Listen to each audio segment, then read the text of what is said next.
Und da sind wir auch mal wieder live. Ja, heute und morgen sogar auch noch mal vor Ostern wollen wir es so richtig wissen.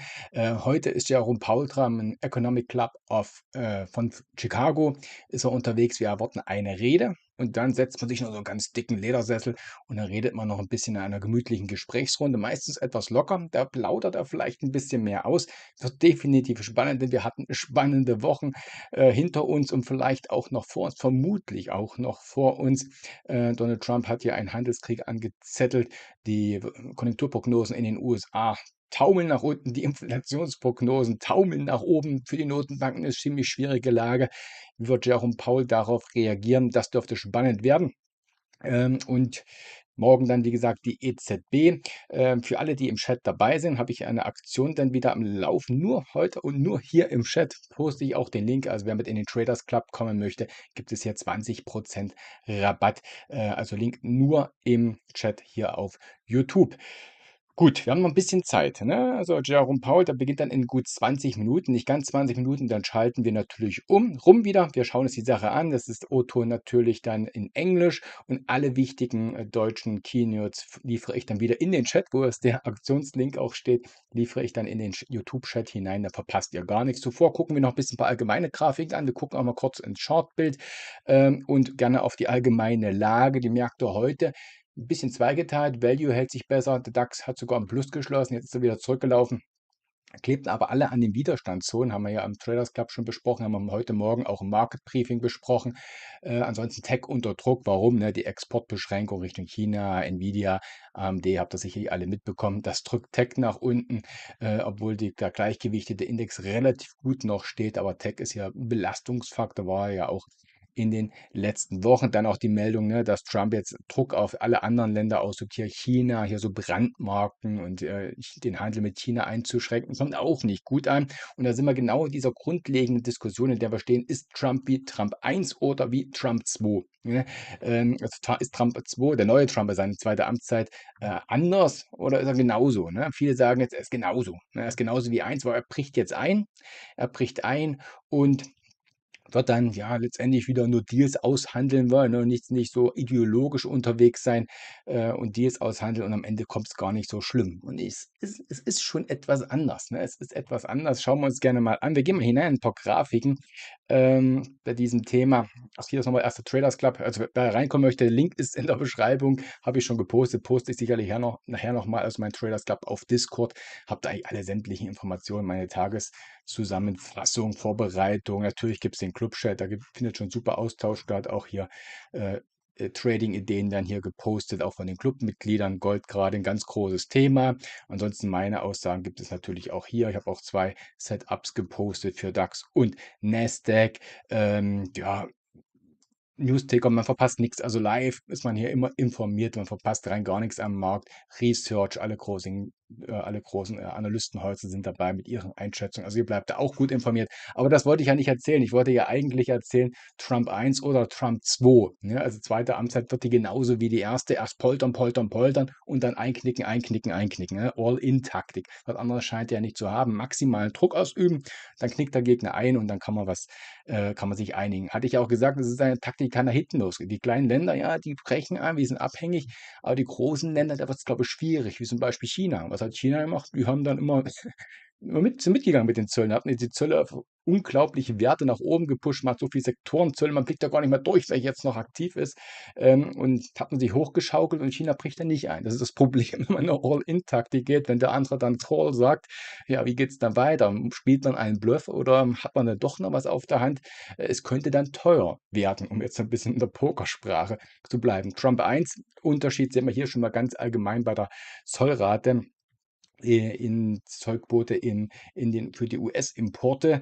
Hier ist Trump 1. Ja, da hat er schon seine Zölle begonnen, aber diesmal ist es doch ganz anders. Ne? Wir haben jetzt die höchste Zollquote seit 100 Jahren. Ne? Und die sind nun mal intakt. Wir haben die Autozölle sind da, die waren auch ein großes Thema, immer gedroht, gedroht, gedroht. Und jetzt hat er nicht lange gedroht, er hat sie sofort geliefert. Dann die vielen Sektorenzölle, China massivstes Zölle, ne? Also ein Vielfaches von der ersten Amtszeit. Und auch wenn er jetzt zurückrudert und sagt, ich möchte ja doch verhandeln. Ne? Aber passiert es denn auch wirklich, ne?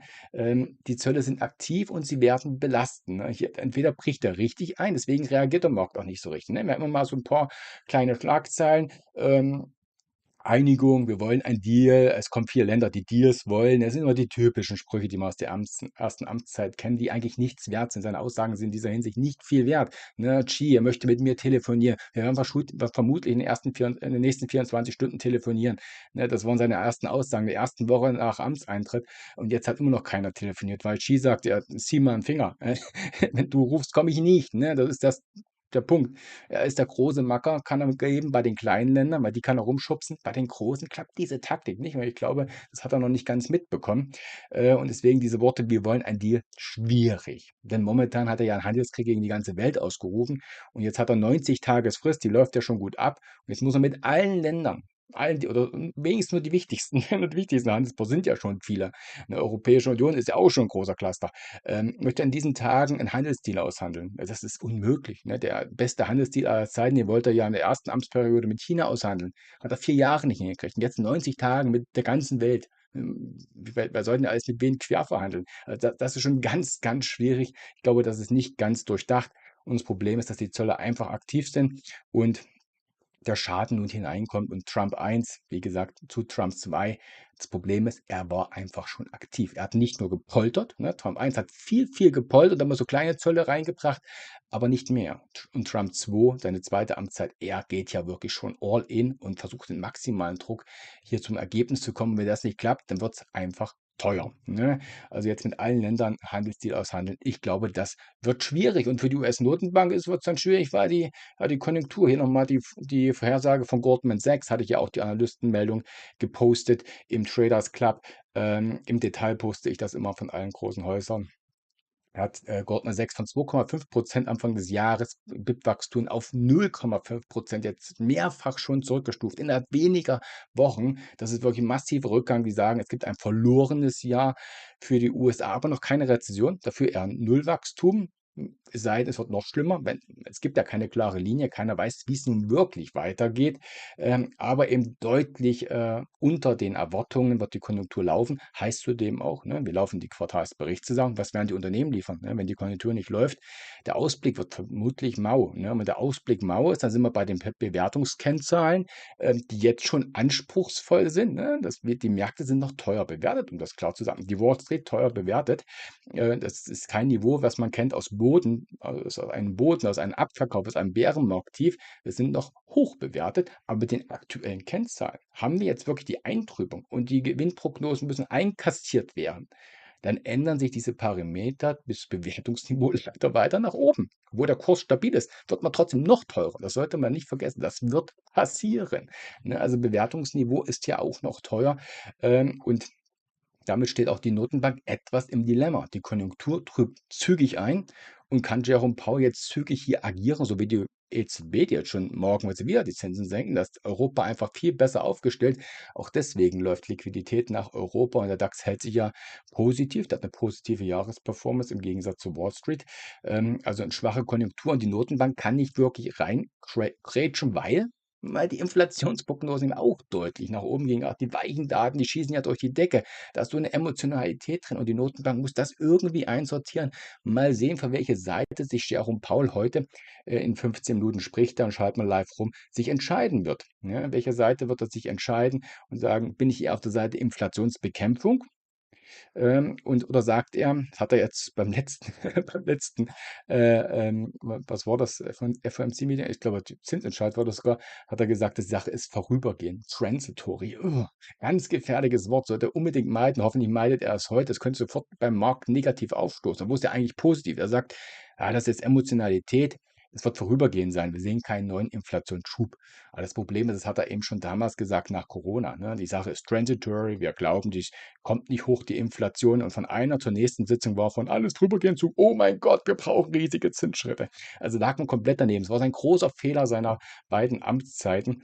Und ich glaube, er tut gut daran, dieses Wort jetzt nicht zu wählen. Vielleicht irgendwie anders zu umschreiben, weil beim Markt ist das ja schon negativ behaftet, dass es einfach ein Scheitern war der Notenbanken. Aber das hat er immer gesagt. Momentan, er geht ein bisschen in diese Richtung. Das ist Emotionalität, das ist vorübergehend und wir können beobachten. ändert sich die Sprache heute. Sagt er, kommt Zweifel hinein. Kommt Zweifel und sagt, oh Gott, vielleicht verankert sich da was. Wäre das sofort negativ für die Märkte. Ne? Das postet ich dann natürlich, wenn er redet, natürlich live mit in den YouTube-Chat hinein oder setzt da mehr auf die Konjunktur. Ne? Also das werden negative Punkte. Inflation, oh Gott, vielleicht doch nicht vorübergehend, es könnte sich fest verankern, wenn der Donald Trump so weitermacht. Ähm, Dann können wir gar nicht senken. Ne? Oder geht er dann doch eher in Richtung Konjunktur? Oh, die Konjunktur trübt sich ein, die Inflation ist vorübergehend nun mal hoch und die Konjunktur trübt sich weiter ein. Wir müssen auf die Konjunktur schauen, heißt Stützungsmaßnahmen. Vielleicht geht er ja auf den Rentenmarkt ein, aus die Anleihenrenditen, die nach oben geschossen sind. Es gab ja doch, jetzt hat man sich ein bisschen stabilisiert, auch heute leicht schwächer, aber es gab ja schon erste Verwerfungen. Da könnte er vielleicht probieren, verbal zu intervenieren. Das gibt es einige Punkte gibt es. Also einen Anleihemarkt, wo er heute draufschauen kann. Dann natürlich Thema Konjunktur und Thema Inflation. Und wo geht die Waage hin? Mehr Richtung Inflation heißt wenig Stimulus oder Konjunktur heißt mehr Zinssenkung, irgendeine Art von Stimulus. Vielleicht auch in Kombination Anleihemarkt, Konjunktur. Da sind wir ganz schnell, wenn da Unruhe reinkommt, auch in QE-Maßnahmen. Also dass sogar die ultralockere Geldpolitik wieder eröffnet werden könnte. Ja, das ist hier das Bild mit den BIP-Prognosen. Jetzt habe ich noch eine Grafik hier. Ja, das mit den Booten habe ich ja eben schon gesagt. Das Bewertungsniveau ist noch relativ hoch. Ne? Das Bewertungsniveau ist relativ hoch. Kennt man eigentlich nicht aus Boden, aus einem Bärenmarktboden. Da ist man eigentlich günstiger drin. Und auch die Cashquoten, hier die neue Fondsmanager-Umfrage von der Bank of America, die Cashquoten sind ja auch ausgebombt gewesen. Haben wir auch gesagt. Ne? Es ist jetzt nicht unbedingt ein Top-Bildungszeichen, aber das sieht man eben eher in Spitzen, dass die Cashquoten so niedrig waren. Jetzt steigen sie langsam wieder an, aber auch nur langsam. Ne? Also immer noch relativ niedrig. Die letzten Cashquoten, wo man dann Cash wieder gehortet hat, das waren dann die letzten Bärenmärkte 2022 oder Corona. Ne? Also es passt auch noch nicht zusammen. Also wer jetzt sagt, wenn wir im Bärenmarkt sind, ist das alles schon vorbei, dann wäre es eigentlich nur ein Flash-Crash gewesen oder eine stärkere Korrektur. Aber wenn wir wirklich einen Bärenmarkt tangieren, und wir waren ja an der 20% dran, also das Umfeld Cashquote, Bewertung sagt eigentlich, wir sind irgendwo in der Mitte, aber noch nicht am Ziel. So, ja, haben wir noch eine Grafik hier? Ich glaube fast nicht. Ach doch, morgen die EZB. Die sind schon, nämlich schon weiter. Hier sehen wir nochmal hier die Bilanzsumme der EZB, das Tightening, was auch schon gut vorangeschritten ist. Und natürlich hier die Zinsschritte. Wir sind von 4,0% Leitzins, laufen wir morgen vermutlich Richtung 2,25. Eigentlich war 2,0 das Ziel fürs Gesamtjahr. Nun läuft man vermutlich Richtung 1,5. Also morgen schon der nächste Zinsschritt, das wäre 1, 2, 3, 4, 5, 6, der 7. Zinsschritt in Folge. Ganz anders als bei der Fed, ne, die ja warten muss, weil die Inflation wieder hochkommt, steht man etwas fest. Und mal sehen, ja, ob jetzt vielleicht so ein Clinch entsteht, Trump, Powell. Trump wird sicherlich wieder irgendwas dann twittern, poste ich dann übrigens. Haben wir auch noch im Traders Club so einen Bereich, wo nur Donald Trumps Postings hier veröffentlicht werden. Er wird sicherlich wieder Jerome Powell angreifen. Gestern oder vorgestern war es, da hat ja schon der Finanzminister Bassett gesagt, ja, wir fangen jetzt an, in diesem Jahr für Jerome Powell, den Fed-Chef, eine Alternative zu suchen. Das kommt jetzt schon. Ne? Jetzt machen die schon da Druck in diese Richtung. Er ist ja eigentlich noch über ein Jahr im Amt, der Jerome Powell. Trotzdem kommen schon solche Meldungen. Absetzen kann man ihn nicht, aber man kann ja zumindest mal drohen. Da läuft man zumindest in diese Richtung schon hinein. Ich gucke mal, dieses Video nicht verpassen. Ein bisschen Zeit haben wir noch. Eigentlich wollten wir ja noch in die Chartbilder hinein. Ja, also morgen bei der EZB sind wir auf alle Fälle auch noch mit dabei. 13:45 gibt es den EZB-Zinsentscheid, 14:30 dann die Pressekonferenz. Vielleicht sehen wir uns da ja wieder. Wir gehen ganz kurz mal noch hinein in ein paar Chartbilder, bevor hier Jerome Powell losgeht. Dann schalte ich einfach um und halte meinen Mund, schalte ich um und alle Informationen gibt es dann wieder hier im YouTube-Chat. Mal sehen, ob er austeilen wird Richtung Donald Trump. Er wird es clever machen. Donald Trump macht es ganz direkt, ne, beleidigend, natürlich in Großbuchstaben. Jerome Powell wird es eher so unterschwellig machen. Mal sehen, ob da was kommt. Wäre ich auch gespannt. Kurz hier der DAX mal, der hier mit der Monatskerze, das ist der Monatschart, ne, das ist der Bärenmarkt 2022, Cup and Handle, Zielzone hatten wir hier geholt am Gipfel, ne, haben wir ja auch alles besprochen.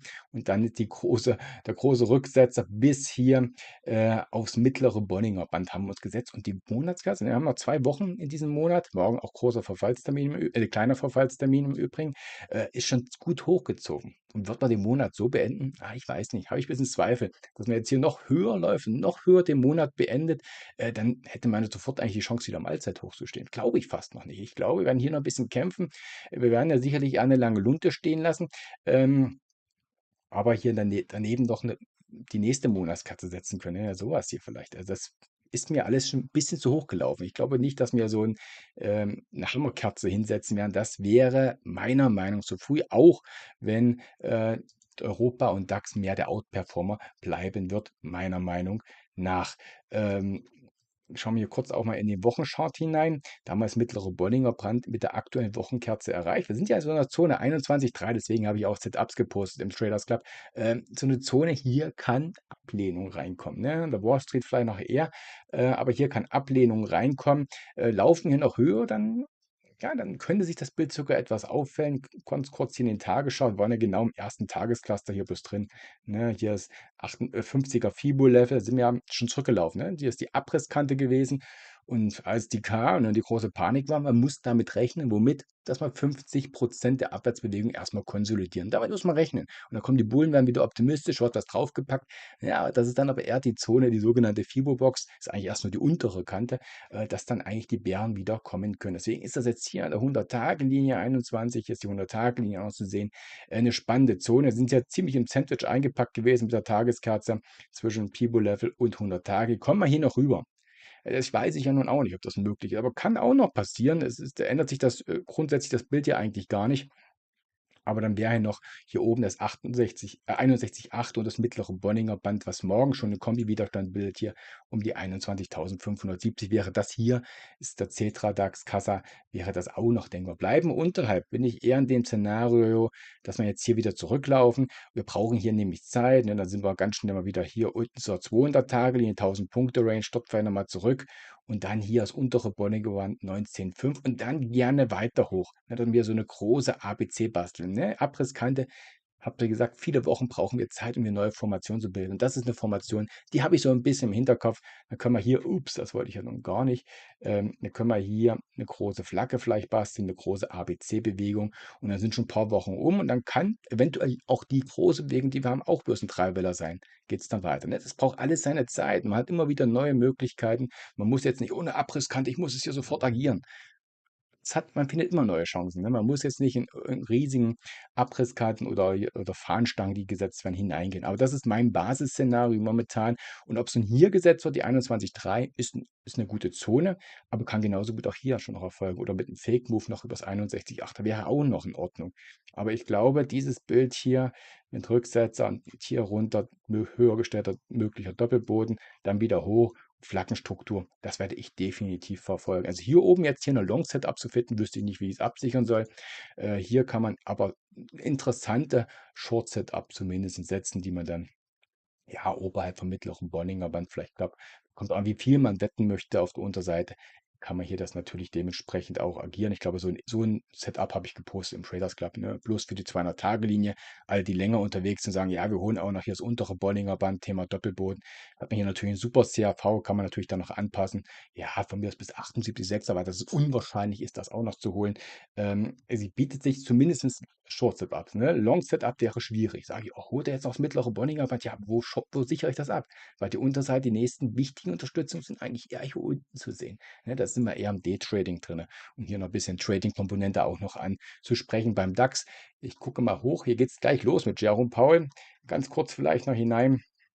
Das war im Übrigen letztes Jahr war der Punkt, wo die Demonstranten kamen bei dem Event. War genau das gleiche Event, wo dann das Mikrofon nicht abgeschaltet war und er gesagt hat, schließ diese scheiß Tür. Das war dieses Event. Mal gucken, ob es heute wieder so ein Ereignis gibt. Das war diese, also einige waren ja sicherlich dabei. Hier sind wir im S&P 500 ganz ähnliches Bild, ne? Haben wir die Widerstandszone, mittleres Bollinger Band, deckelt ja immer wieder hier 50er Fibo-Level, die Hälfte der Abwärtsbewegung aufgeholt, ne? Das war unser Basisszenario, sind wir angekommen, klopfen an. Ja, die Fibo-Box kann man hier zeichnen, ne? Die kann man hier oben zeichnen. Heißt 61,8, da möchte ich nicht abstreiten, dass es das kommen kann, ne? Es ist immer im Spiel mit den Wahrscheinlichkeiten, aber hier haben wir jetzt Abwärtstrend, 50er Fibo-Level, Gap-Zone, mittleres Bonninger Band ist zumindest eine Widerstandszone, da muss man erstmal irgendwie durchkommen. Mit Ablehnung sind wir dann doch eher genau in diesem Bild unterwegs. Und dann sind wir auch zum unteren Bollinger Band. Dann haben wir hier vielleicht am unteren Bollinger Band ein höher gestelltes Tief. Und dann lasst uns doch hier eine Flagge basteln. Wir haben Zeit. Neue Formationen müssen entstehen.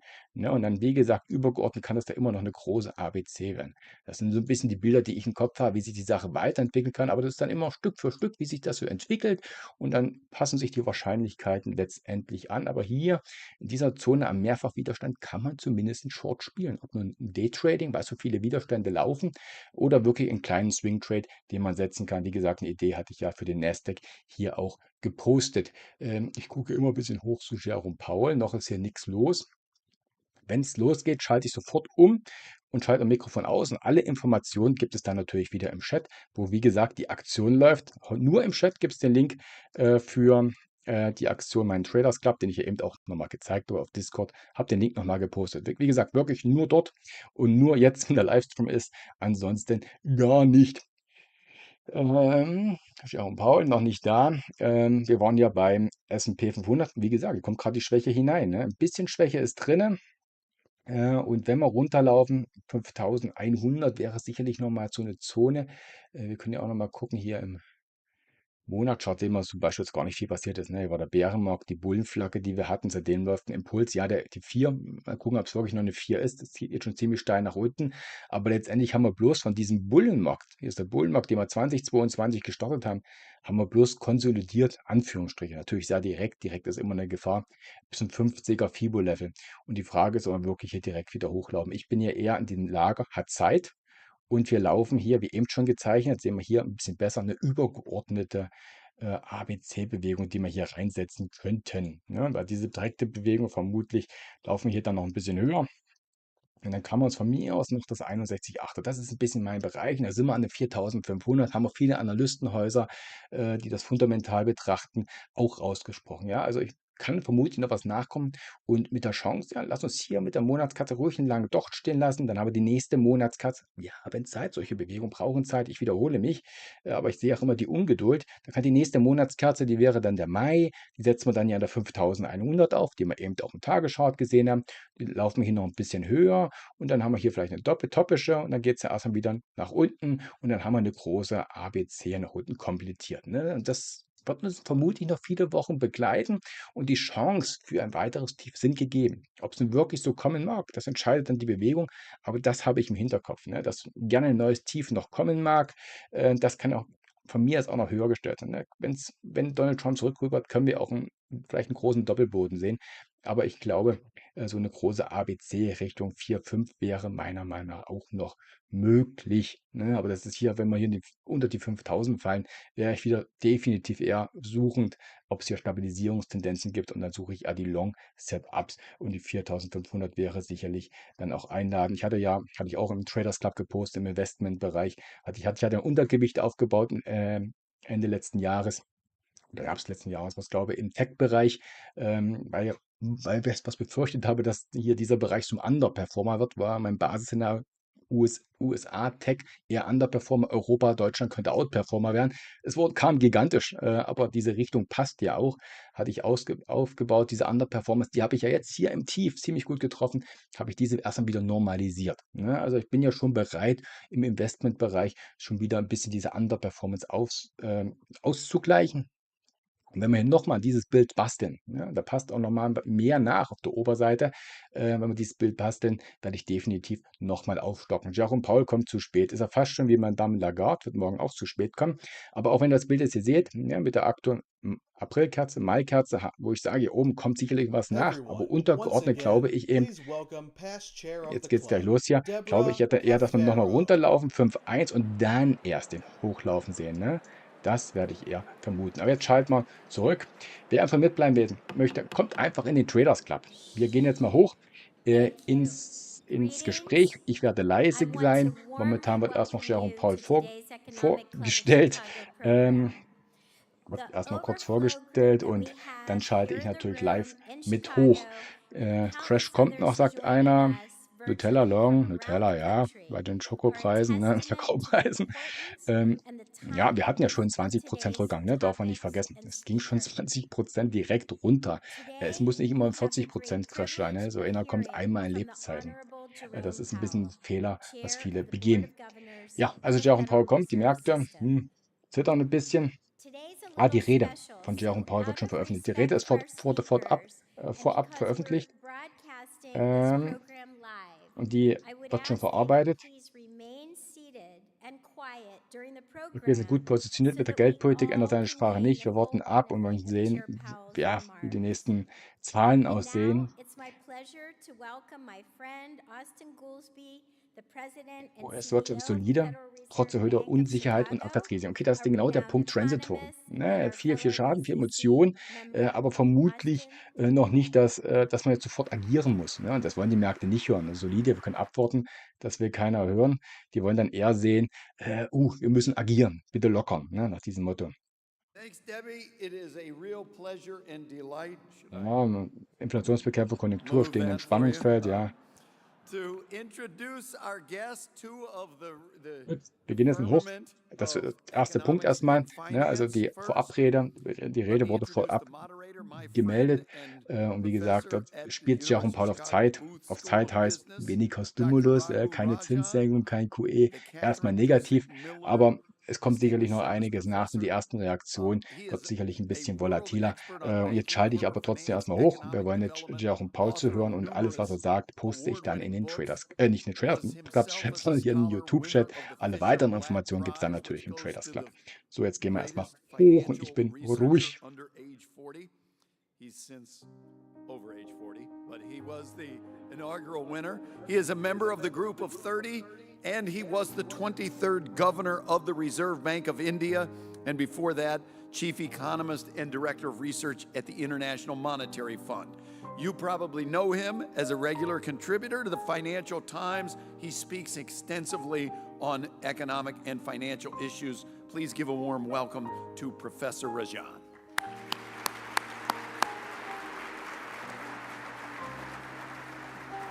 And then our featured speaker will be Jerome Powell, the 16th chair of the Board of Governors of the Federal Reserve System. As head of the U.S. Central Bank, as you know, Chair Powell plays a crucial role in the country's monetary policy, oversees major financial institutions, and maintains economic and financial stability in this country. He was first appointed as a board member of the Fed by President Obama in 2012. He was subsequently elevated to chair of the Fed by President Trump in 2018 and then renominated to his post by President Biden in 2021. He has the respect of members of both parties, and I believe that no one as Fed chair has ever had to deal with more and varied challenging issues than Chair Powell has had to deal with. From the pandemic to fighting inflation to bank runs and on, his leadership at the Fed has been a steady hand and one of the all-time greats. Before coming to the Fed, Chair Powell was a visiting scholar at the Bipartisan Policy Center in Washington, D.C. He first entered public service at the Treasury Department under President George H.W. Bush, with responsibility for financial institutions, the Treasury debt market, related areas. Outside of public service, Chair Powell has worked as a lawyer, an investment banker, and been a partner at the Carlyle Group.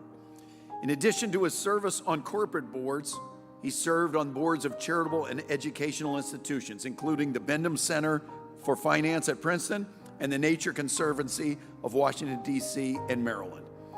He is a D.C. native, received a BA in politics from Princeton and a law degree from Georgetown University, where he was editor of the Georgetown Law Journal. Please welcome to the Economic Club of Chicago again, Chair Jerome Powell.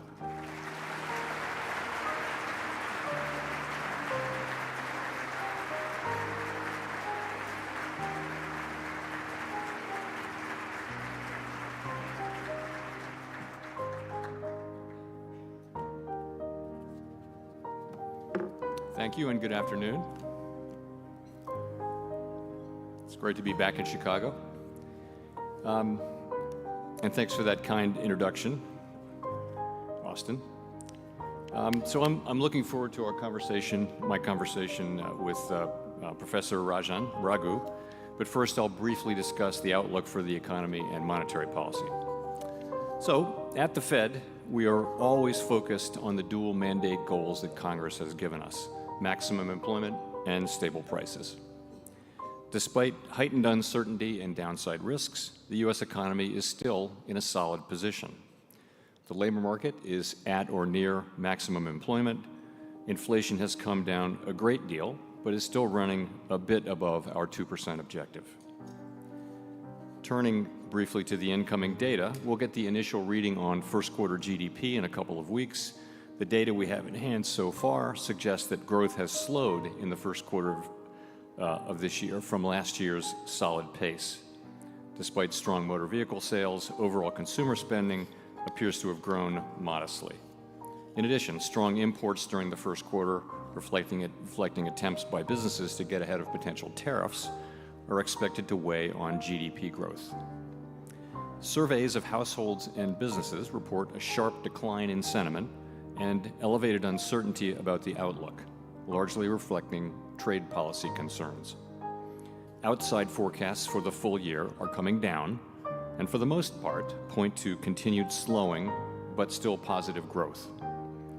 We are closely tracking incoming data as households and businesses continue to digest these developments. In the labor market, during the first 3 months of this year, non-farm payrolls grew by an average of 150,000 jobs per month.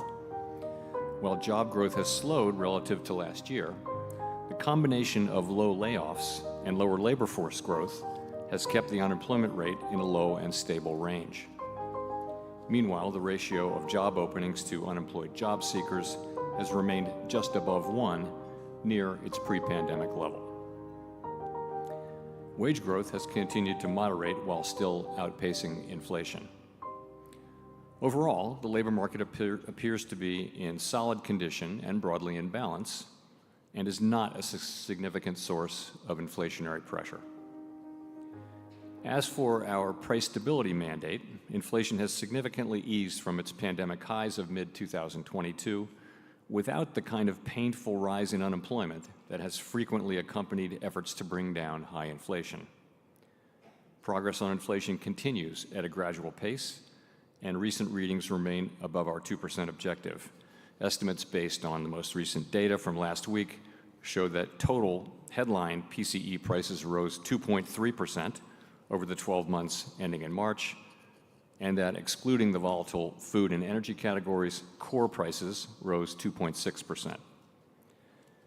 Looking forward, the new administration is in the process of implementing substantial policy changes in 4 distinct areas: trade, immigration, fiscal policy, and regulation. These policies are still evolving, and their effects on the economy remain highly uncertain. As we learn more, we will continue to update our assessment. The level of tariff increases announced so far is significantly larger than anticipated, and the same is likely to be true of the economic effects, which will include higher inflation and slower growth. Both survey and market-based measures of near-term inflation expectations have moved up significantly, with survey participants pointing to tariffs. Survey measures of longer-term inflation expectations, for the most part, appear to remain well anchored as well. Market-based break-evens continue to run close to 2%. So, as we gain a better understanding of the policy changes, we'll have a better sense of the implications for the economy and hence for monetary policy. Tariffs are highly likely to generate at least a temporary rise in inflation. The inflationary effects could also be more persistent. Avoiding that outcome will depend on the size of the effects, on how long it takes for them to pass through fully to prices, and ultimately on keeping longer-term inflation expectations well anchored. Our obligation is to keep longer-term inflation expectations well anchored and to make certain that a one-time increase in the price level does not become an ongoing inflation problem. As we act to meet that obligation, we will balance our maximum employment and price stability mandates, keeping in mind that without price stability, we cannot achieve the long periods of strong labor market conditions that benefit all Americans. We may find ourselves in the challenging scenario in which our dual mandate goals are in tension. If that were to occur, we would consider how far the economy is from each goal and the potentially different time horizons over which those respective gaps would be anticipated to close. As that great Chicagoan Ferris Bueller once noted, life moves pretty fast. For the time being, we are well positioned to wait for greater clarity before considering any adjustments to our policy stance. We continue to analyze the incoming data, the evolving outlook, and the balance of risks.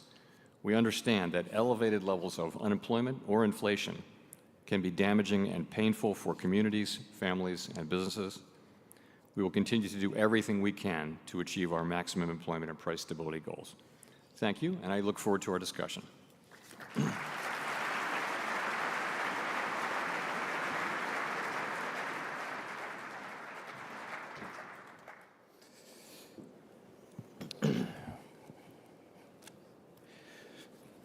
Thank you very much, Chair Powell, for those remarks. I look forward to your elaborating on them in the course of the next 40 minutes or so.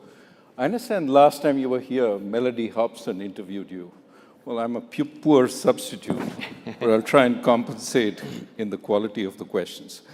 As you repeatedly emphasize, communication and transparency are very important for the Fed.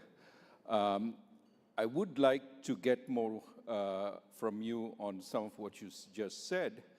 As a former central banker, the only sort of caution I've been given by the Economic Club is to not lapse into central bank speak. So I'll try my best not to do that. Let me start by saying you've guided the Fed through some really difficult events, including the pandemic, the dash for cash in March 2020, the great inflation, the banking crisis centered around Silicon Valley Bank. And then over the course of the last year, we've seen a growing possibility of a Fed-engineered soft landing. And now, it seems like everything has changed. In the course of a couple of months, JP Morgan has shifted to estimating the probability of a recession this year at around 60%. What do you think about all this? Well, first of all, thank you for being here today. It's a pleasure to be here with you. Actually, the appearance I did here was my very first appearance as chair 7.5 years ago, so it's great to be back. And I would agree with you that it's been an eventful 7 years, putting it mildly. I keep waiting for the 3 months of calm, that never comes. But to your question, I guess to set the stage, let's look back at 2024. 2024 was a year where the economy grew 2.4%. Unemployment remained in the low 4s, close to mainstream estimates of maximum employment, and inflation came down and was running at the end of the year around 2.5%. That's the economy that we had, and I won't decide how to characterize that, but that's where things were. Where we are now, again to your question, is the administration is, as I mentioned in my remarks, is implementing significant policy changes, and particularly trade now is the focus. And the effects of that are likely to move us away from our goals. So unemployment is likely to go up as the economy slows in all likelihood, and inflation is likely to go up as tariffs find their way, and some part of those tariffs come to be paid by the public. So that's the strong likelihood, and my hope is that we'll get through this and get back. Well, we're always going to be aiming for maximum employment and price stability. That's what we do. I do think we'll be moving away from those goals probably for the balance of this year, and then, or at least not making any progress, and then we'll resume that progress as we can. Let's talk a little more about tariffs. I mean, you recognize that some of the effects of the tariffs will be one-off, transitory, but you also have said that perhaps they will give room for a number of firms to raise prices. You mentioned dryers. When washing machine prices went up because of tariffs, dryer prices also went up in tandem, even though they weren't tariffed. What's your sense about the effects of tariffs on inflation? What would make them more persistent? And what would make them have effects on growth? So in a kind of a simple starting point is one tariff comes in that gets passed along in prices and raises inflation, but it's just a one-time thing. So the price level goes up, and that's it. But and that can happen in some circumstances, but it depends on a number of things which we don't know yet, and I would point to a couple of them, or three of them actually. One is just the size of the effects, and as I mentioned, the tariffs are larger than forecasters had expected, certainly larger than we expected, even in our upside case. We looked at a range of cases, so that's one. The second one is how long does it take for the tariffs to have their effects on inflation? To the extent it takes longer and longer, that raises the risks that the public will begin to experience higher inflation. They'll come to expect it, and companies will come to expect it. So that risks higher inflation. And the third is just what I mentioned in my speech, which is my remarks, which is got to keep inflation expectations well anchored. So if we have those three things under control, that's what it will take. And indeed, our role is to make sure that this will be a one-time increase in prices and not something that turns into an ongoing inflation process. That's a big part of our job. What about the effects of tariffs on quantities? With the level of tariffs that, for example, have been currently applied on China, there's a fear that the supply chain may get disrupted, that firms may not be able to import their relevant stuff from China given the level of prices. If it turns into a supply shock, would the Fed's response be different than if it was primarily something which affected just prices? So I actually had dinner at the Chicago Fed last night and with a number of directors of various parts of the Chicago Fed, and many of them are CEOs of significant companies, and they this uncertainty that they're feeling and the issue with imported components to their products is just a huge issue. But with if you look back at the pandemic, if you remember, there was a shortage of semiconductors, and that led to a shortage of cars at a time of extremely high car demand. And it was a prolonged shortage because production couldn't keep up. And that led to an extended period, one of the things that led to an extended period of inflation. So when you think about supply disruptions, that is the kind of thing that can take time to resolve, and that can lead what would have been a one-time inflation shock to be extended, perhaps more persistent, and we would worry about that. In this case, you can look at the car companies, which their supply chains are likely seem to be on track to be disrupted significantly, and you would worry that that process will take some years and that the inflationary process might be extended. So these are all of this is highly uncertain. We're thinking now really before the tariffs have their effects, as how they might affect the economy, and that's why we're waiting really to see what the policies ultimately are, and then we can make a better assessment of what the economic effects will be. Let's move to immigration. You talked about the labor markets being in reasonable equilibrium right now. Of course, what we've seen over the last few months, months of the previous administration continuing into this administration, is immigration has fallen off considerably. What's your sense on how that will affect the labor market? So part of why growth was so strong in the last couple of years was just very high levels of immigration, and those people went to work. The economy hired them. There was a lot of demand. We were still working off the labor shortage.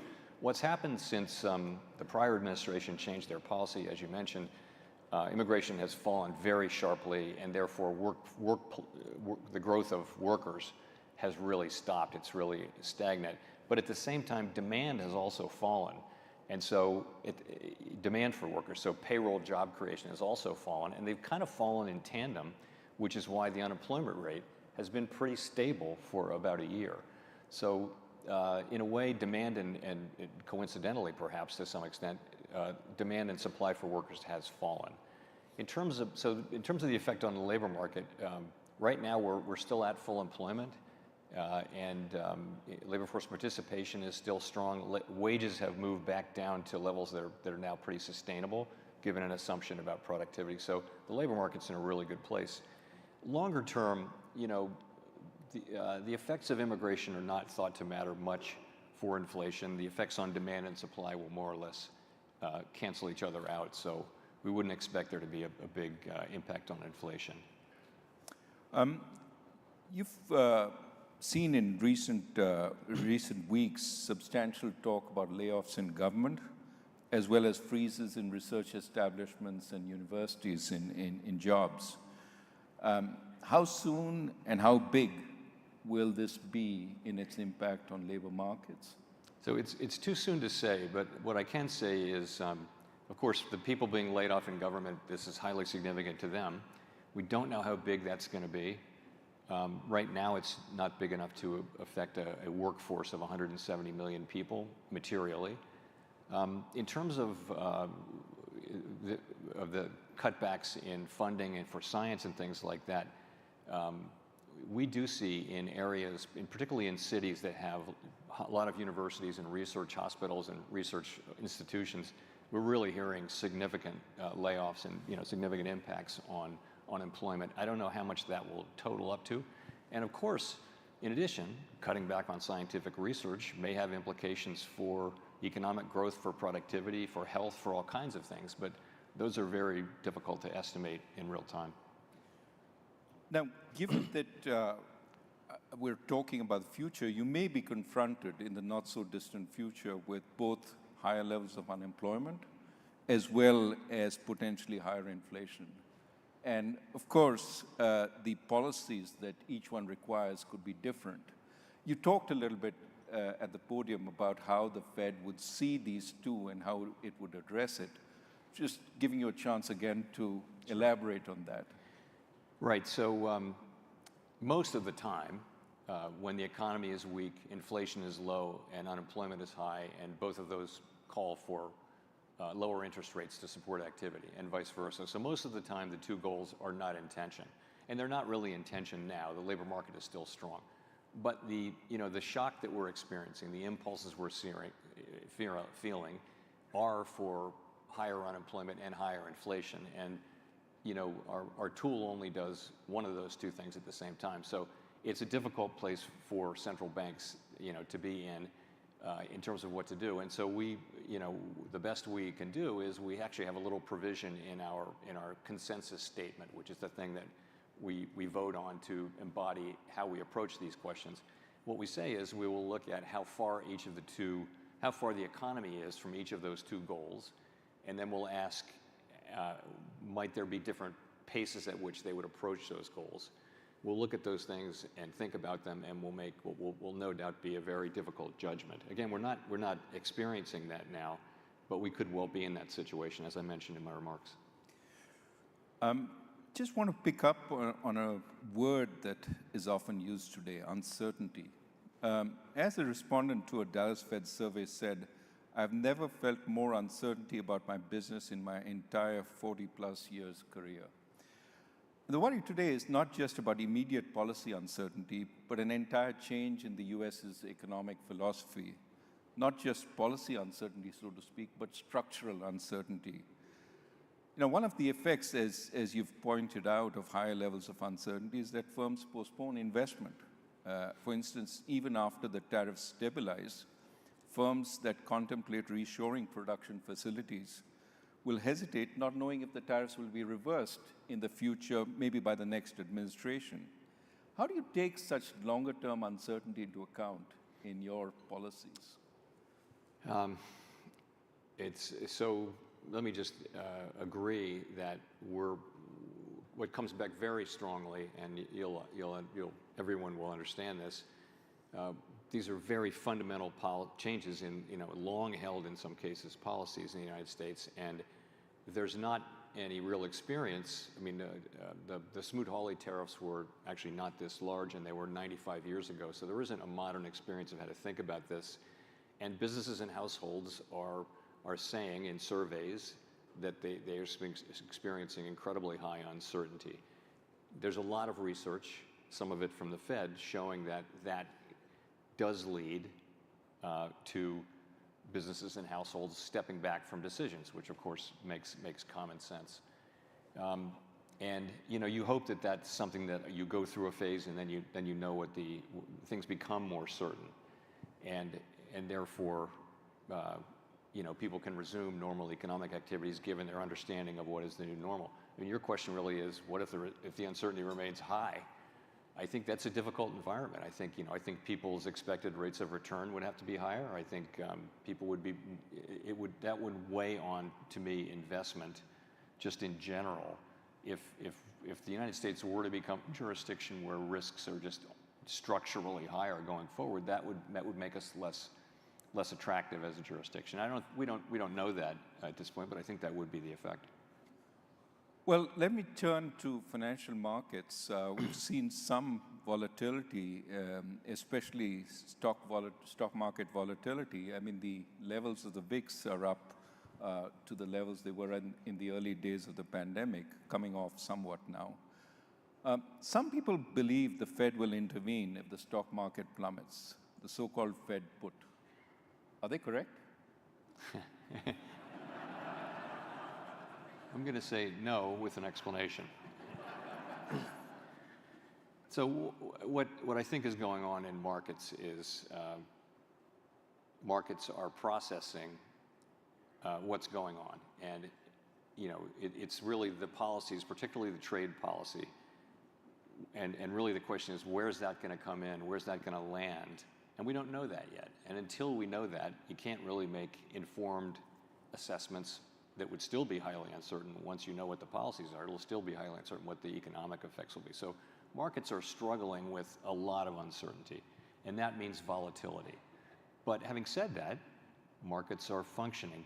Conditional on being in such a challenging situation, markets are doing what they're supposed to do. They're orderly, and they're functioning just about as you would expect them to function.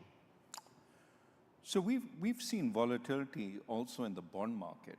And at a time when usually there's a flight to safety, we saw yields on the German Bund and the Japanese government bond come down, but we saw yields on US treasuries go up. What do you attribute this to? So I would just say the same thing. I think it's very hard to know in real time. I've had a lot of experience with significant moves, for example, in the bond market, where there's a narrative that people land on, and then 2 months later you look back and go, that was completely wrong. So I think it's very premature to say exactly what's going on. Clearly, there's some delevering going on among hedge funds in levered trades and things like that.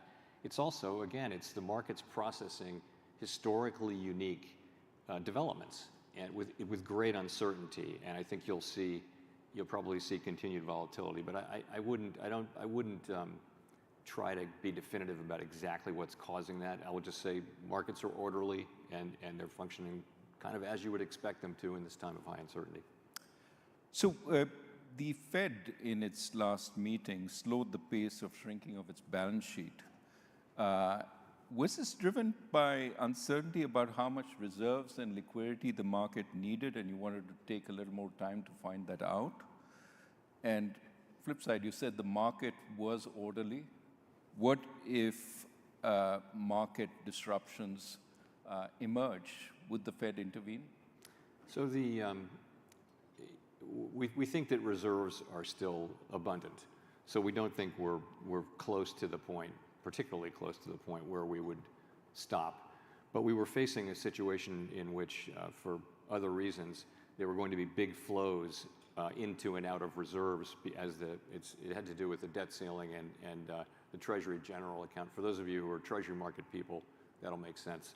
But while those big flows are happening for over a period of 6 months, we would actually be shielded from being able to see evidence that we were or were not getting close to the level of less abundant reserves. And so we decided to slow the pace. We thought about pausing, and instead we debated. It was one of these great debates that we have at the FOMC. We decided to slow the pace instead. And people really came to see the merits of that because, the slower we go, the less, the smaller the balance sheet can get without disruptions. And we want that process to continue, and now it's at quite a slow pace. So we think that's a really good thing. So that means it can go on for a longer amount of time, and we'll be able to reach kind of very carefully what we think is the right level of reserves. Still plenty of reserves. What about the international dollar-based system? With all these disruptions, do you stand ready to supply dollars to central banks as you've done in the past when there's been a global shortage of dollars? Sure, absolutely we do. Just for everyone's knowledge, we have standing dollar swap lines with 5 large central banks, and they go to the jurisdictions where there are big overseas dollar funding markets. And in effect, those are overseas markets where, for example, a European or Asian institution is buying an asset-backed security that is backed by loans to American consumers. So in effect, these are loans to American consumers, and we support that. We want to make sure that dollars are available. They need dollar funding to hold those dollar assets. So the way it works is, when needed, we lend to the central bank in dollars, and they pay us back in dollars. They then pay in their currency. They lend on in dollars, and so we take no credit risk or anything like that. And it supports dollar funding markets. Dollar funding markets are very sensitive during times of crisis, and it's very helpful. The reason we do it is it's really good for U.S. consumers. So we'll continue to do that, just as part of the dollar being a reserve currency, the reserve currency, most important, and we will do that. You mentioned amongst the issues you were focused on was the U.S. fiscal situation. Well, clearly, U.S. sovereign debt continues to rise. And what are your thoughts on the longer-term implications for interest rates and economic stability? How much further can we go in terms of national debt before we cross a line that might be unsustainable in the long term? So the U.S. federal debt is on an unsustainable path. It's not at an unsustainable level, and no one really knows how much further we can go. Other countries over time have gone much farther, but we're now, we're running very large deficits at full employment. And this is a situation that we very much need to address. Sooner or later we'll have to, and sooner is better than later. In terms of, if I can say from my time working on these issues, it's not the Fed's issue, but if you look at a pie chart of federal spending, the biggest parts and the parts that are growing are Medicare, Medicaid, Social Security, and now interest payments. And so that's really where the work has to be done. And those are issues that can only be touched on a bipartisan basis. Neither party can figure out what to do without both parties being at the table. So that's critical. All of this domestic discretionary spending, which is essentially where 100% of the conversation is small as a percentage of federal spending, and is declining it's already declining as a percentage of federal spending. So when people are focusing on cutting domestic spending, they're not actually working on the problem. Domestic discretionary spending is already going down. I like to make that point because so much of the dialogue that the politicians offer is about domestic discretionary spending, which is not the issue. Well, let's turn to stability and regulation.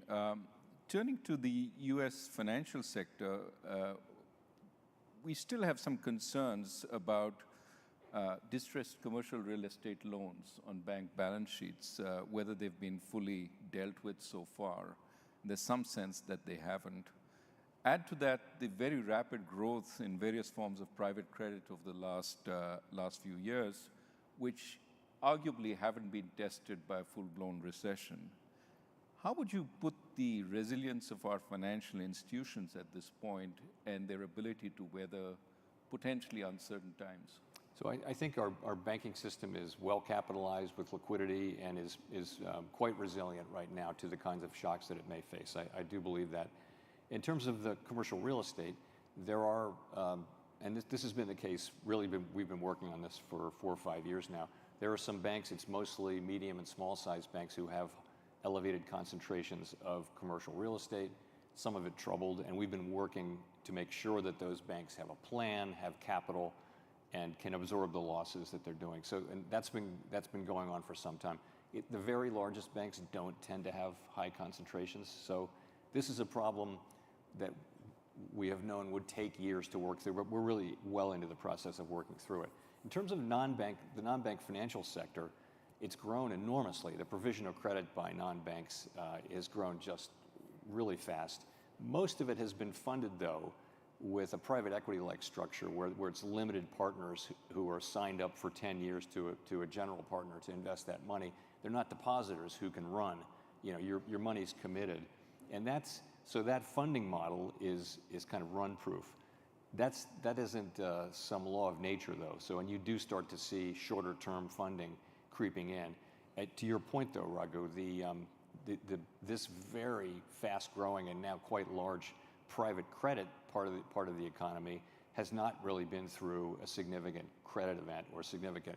It's really grown since the pandemic, and so just for that reason and for how fast it's growing, we have a close eye on it. It doesn't have the same kind of prudential regulation, though, that the banking system has. So we're watching it carefully, and as I mentioned, it's a more stable funding source to the extent its institutional investors signed up for a long period. But we're watching carefully. Right, wearing my banking research hat, actually banks are also involved in funding these institutions in a big way. Yeah. We do know the administration wants to relax regulations in many areas, one of which may well be banking. What can you tell us about the Basel III endgame, so to speak, which is, at this point primarily focused on additional capital for the large banks? The Fed view, and my view, is that we should proceed to complete the Basel III accord, and we would have to do that, and would look forward to doing that in conjunction with the FDIC and the OCC. But our view is, and I think the bank's view as well, is we should complete that. You need international minimum standards. That's kind of a common good, and we're not bound by them. Really, nothing. The United States has plenty of input into what those accords contain. So our view is strongly that we should complete those, and we could do it, I think, relatively quickly. We're not so very far away from what would be a good, I think, outcome. Well, let me move to something which is more about technological change and new kinds of instruments, cryptocurrencies. How do you see the potential for more favorable regulations coming on them, and potential risks from that for the system? So we went through a wave of failures and fraud and things like that were the headlines for a couple of years, and I think what you see now is, and during that period, by the way, we worked with Congress to try to get a legal framework for stable coins, which would have been a nice place to start. We were not successful. I think that the climate is changing, and you're moving into sort of more mainstreaming of that whole sector. So Congress is again looking at both the Senate and the House are looking at a legal framework for stable coins. Depending on what's in it, that's a good idea. We need that. There isn't one now. And stable coins are a digital product that could actually have fairly wide appeal and should contain consumer protections of the typical sorts and transparency, and that's what the Senate and the House are working on. So that's a positive thing. I also think some of the, we took a pretty conservative, and other bank regulators took an even more conservative perspective on the guidance and rules we imposed on banks. I think there'll be some loosening of that, and I think we'll try to do it in a way that preserves safety and soundness, but that permits and fosters appropriate innovation, but that does so in a way that again doesn't put consumers at risk in ways they don't understand or make banks less safe and sound. You have a policy review underway.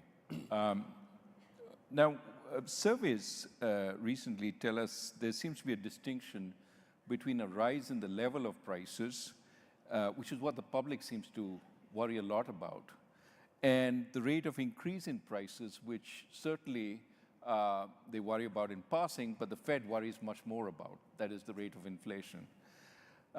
So even though we're coming down to 2%, people remember that over the last few years, it's been over 20% increase in prices.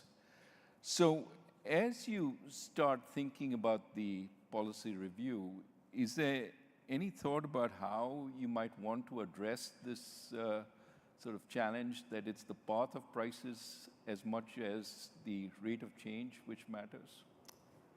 First of all, I think you're right, and I think the public is right. When we say inflation is back down to 2%, 2.5%, and we think that's a good thing, it is a good thing. But if you're if you're paying 20% more than you were paying in 2021, that doesn't help you much. You're still paying a lot more than you used to be paying for the necessities of life. So it's just another way of saying people hate inflation, and it's easy to understand why. All we can really control is a world in which, in the world we're living in, prices don't go down in the aggregate except in extreme times that we don't want to court. So I don't think we couldn't have a framework where we're going to bring prices down by 10% or something. That's not something we'll be looking at. We're essentially looking at the best way to foster 2% inflation over time. And the things we did back in, the changes we made in 2020 were really innovations around what to do when you're stuck near zero. Now we're well above zero, and it may be that we still need to have in our framework a way to deal with that, but perhaps the main case is not one where you're dealing with the effective lower bound, and that would be a framework that looks a lot more like the one that we had before 2020. Now, one of the tools you brought in to deal with the zero lower bound was quantitative easing. But you've also used quantitative easing to fix disruptions in the financial markets. Are you going to be more specific about what your objective is with quantitative easing as you go through this review? So in the beginning, it's typically, we're using it for financial market function. That was the case with the global financial crisis and with the pandemic. And we did try to explain ourselves through the pandemic, and our explanations did change, but I think it's fair to say we might have done a better job of being clear about why we were doing, and that's something that we're aware of and looking at. No discussion is complete without talking about AI. Yeah. With AI coming fast and furious, it could affect productivity, it could affect employment. There are some people who say we will see for the first time technological unemployment in a serious way with AI. What are your thoughts about it, and how will it impact the Fed going forward? So like everyone who's been exposed to what it's capable of, it's beyond, I started thinking about it as like a better version of Google, but it's not. It's like a better version of a person, it can do amazing things, and so the question is, all through the 250 years of technological innovation, technology evolves and people worry that it's going to replace human labor and people will be unemployed, and that hasn't been the case. It may be the case in the short run, but in the long run, what it's done is raise human productivity and therefore living standards. So is this going to be the case where it eliminates more jobs than it creates? And we just don't know. You come back in 20 years, will it be the case that just people are much more productive in their work because of AI? Or will it be the case that AI has just replaced a lot of people? And I think it's very hard to say, but it truly is remarkable in what it's capable of. And it's, we had a demonstration by a Wharton professor recently, and you speak to it like it's a person, and it kind of responds like a person. And the things that it can do are really amazing. By the way, this is early days. They're talking about even the next couple of years will bring more dramatic breakthroughs. So I think it's one of the 2 or 3 things most likely to bring dramatic change to the economy all around the world in the next 20 years. And I'd say very hard to say how it shakes out. Let me turn to your job. An important man once said of your job, "It's the greatest job in government." You show up to office once a month and you say, "Let's see, flip a coin." And then everybody talks about you like you're a god. What is it that you normally do every day in the office? Is it fulfilling and, dare I say, enjoyable? And do you really feel like a god? So I would agree. I think it's the best job in government. I would agree. I really do enjoy it. Yes, I love the job. It's a great honor to serve. It's quite humbling because you know, everybody makes mistakes. It's just, the economy is just not very predictable. So all of that is true. And I do what everybody expects me to do. I read. We do a little more reading, though, as part of our daily, my colleagues and I do, part of our daily regime than a typical executive would do. In terms of being a god, I would say that we are blessed with a large number of amply compensated critics who would kind of tend to undercut that. So we don't feel like a god. So let me go to the more mundane. In that office, what are the key indicators you look for? What are the sources of data that you go to as you try and make up your mind? So, I'd say start with labor. There's more labor market data and better reliable labor market data than probably anywhere else. And it's just a lot of data. And, it's new jobs, it's payroll, it's wages, it's participation. You can break all of those down in different categories. It's a million different things. So there's a lot of labor market data. It's a great field if you're going into economics because there's just so much to do. So and then we look at the inflation data. Also, I keep track of global developments pretty carefully, and I talk to my global counterparts pretty regularly just to stay aware of what's going on. Financial markets are really important, and you can and lately something that we're paying close attention to, as you would expect, what's going on around the world in currency markets, in fixed income markets, in equity markets, all of that. For me, though, my background was more in the private sector and as an investor, and for a significant part of my career. And I have to talk to outsiders about what they're seeing and what they're dealing with for it to really kind of fit together for me. I can look at only so much data, and but to really get the story and the narrative, it's more talking to outsiders, and anecdotal data does help things kind of fit together for me, I would say. Yeah, you told us about speaking with business people last night and getting a sense of what was going on in the Midwest. Let me turn to Fed independence. You've reiterated that you intend to stay in office until the end of your term, and that certainly reassured many in financial markets. What are the levers the government or the legislature have to pressure the Fed?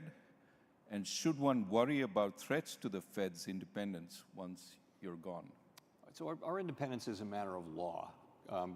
Congress has, in our statute, we're not removable except for cause. We serve very long terms, seemingly endless terms. So we're protected in the law. So, Congress could change that law, but I don't think there's any danger of that.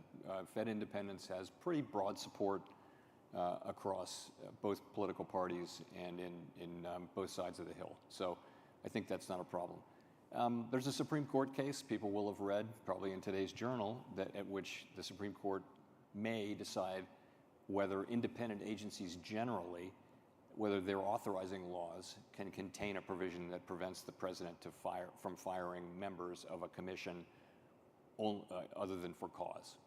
And that's a case that people are talking about a lot. I don't think that decision will apply to the Fed, but I don't know. But it's a situation that we're monitoring carefully. Generally speaking, Fed independence is very widely understood and supported in Washington, in Congress, where it really matters.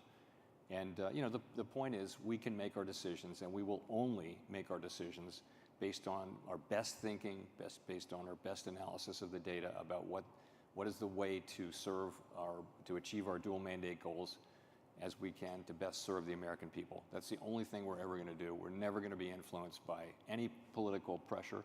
People can say whatever they want. That's fine. That's not a problem. But we will do what we do strictly without consideration of political or any other extraneous factors.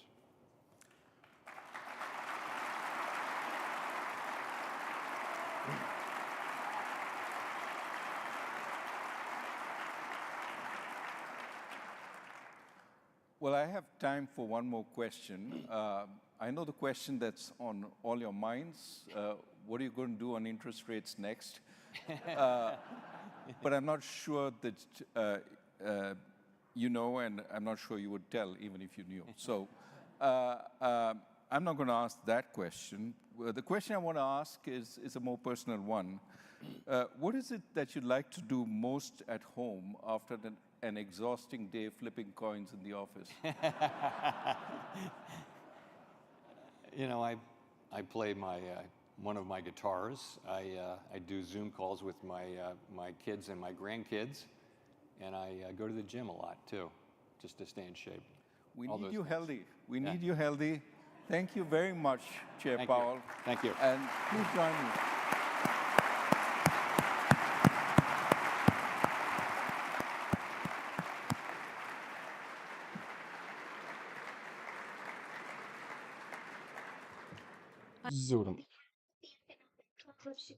So, da ist es vorbei. Ist es vorbei. Mit Jerome Powell ist es nicht vorbei, aber geht er nach Hause, sagt er mal Tschüss. Und wir beenden dann die Sache hier auch. Ich muss mal kurz die Lady leise machen hier. Ja, kurze Zusammenfassung. Erstmal vielen Dank, dass ihr alle dabei wart. Vielen Dank auch. Mal kurz in den Chat reingucken. Ja, lasst gerne ein Abo da.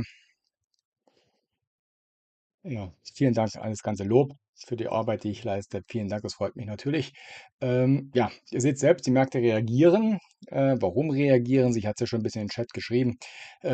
Jerome Powell unterstreicht ziemlich das Stagflationsszenario, dass die Fed in einem Bereich zusteuert, der am schwierigsten für Notenbanken ja, zu manövrieren ist. Also ganz schwierig da rauszukommen. Entweder hat man die Preisstabilität, Bekämpfung der Inflation oder eben Stützung der Konjunktur am Arbeitsmarkt. Im Stagflationsszenario geht die Konjunktur nach unten und die Inflation nach oben und die Fed hängt hier drin und möchte das abwarten. Ja, das Abwarten war schon mal der negative Punkt. Man hat ein bisschen die Hoffnung gehabt, ja vielleicht ändert er das, diese abwartende Haltung, dieses Transitory-mäßige wird sich schon irgendwie doch einpendeln, nachdem es eben doch die Verwerfung am Rentenmarkt gab. Sie hat er aber nicht. Er wartet weiter ab, möchte die Daten sehen und sagt ja auch, was macht denn jetzt überhaupt die US-Regierung?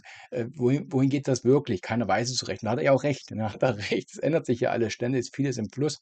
Aber er sagt auch, wir bewegen uns in Richtung historischen Zeiten, die man in den modernen Jahren noch nicht gesehen hat. Es geht 100 Jahre zurück mit solchen Zöllen und birgt natürlich sehr viele große Gefahren, auch dass die Lieferketten für Jahre gestört werden können. Das war so ein Szenario, ne? Ist halt alles nicht so schön. Ne? Also kein Stimulus, primär erstmal kein Stimulus, kann sich ganz schnell ändern, wenn es doch Stress gibt dann im Anleihemarkt oder die Märkte stark abverkaufen.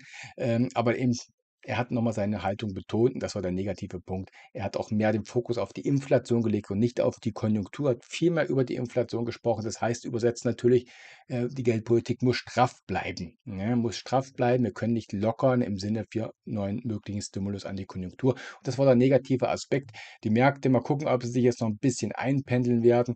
DAX hält sich noch am besten, die Wall Street wieder im Minus. Aber wir hatten ja auch wichtige Widerstände angelaufen, haben ja auch thematisiert. Ich hatte ja im Traders Club, wie gesagt, auch zwei Short-Setups gesetzt. Ich denke, der Nasdaq ist da fast ins Ziel gelaufen. Wer damit hineinkommen möchte, den Link poste ich nochmal hier in den Chat hinein. Letzte Chance mit Ermäßigung für wenige Cent am Tag in den Traders Club zu kommen. Und da seid ihr immer informiert. Also von früh bis abend gibt es Research, es gibt News, es gibt meine Live-Short-Bilder. Ich denke, das kann sich durchaus lohnen. Nun vielen Dank, dass ihr dabei wart. Morgen, mal gucken, ob ich das Market Briefing mache oder sofort live dann zur EZB da bin. Also morgen gibt es nochmal den Zinsentscheid der EZB. Wir haben auch den Philly Fed Index, wichtiger Frühindikator, konjunktureller Frühindikator, auch mit der Inflationskomponente. Und wir haben auch der kleine Verfallstermin da noch mit reinfunkt. Also ein bisschen Volatilität von dieser Seite dürfte auch noch hineinkommen. Und dann ruft er von der Osterhase, Karfreitag ist alles zu. Ostermontag ist der DAX zu, also Deutschland zu. Ich weiß nicht, Futures vielleicht offen, aber deutsche Börse zu. Aber die Wall Street offen, weil sie nicht 2 Tage hintereinander geschlossen sein darf. Und dann sehen wir uns sicherlich spätestens am Montag, Anfang nächster Woche. Anfang nächster Woche sehen wir uns wieder, beziehungsweise sowieso immer im Traders Club. Vielen Dank fürs Dabeisein. Ich wünsche euch noch einen schönen Abend und mal sehen, ob sich die Märkte noch einsortieren werden. Letzte Updates gibt es dann wie immer natürlich nochmal abschließend im Traders Club. Bis dahin, euch einen angenehmen Abend und ja, wenn wir uns gar nicht mehr sehen, euch eine schöne Osterzeit. Bis dahin und ciao.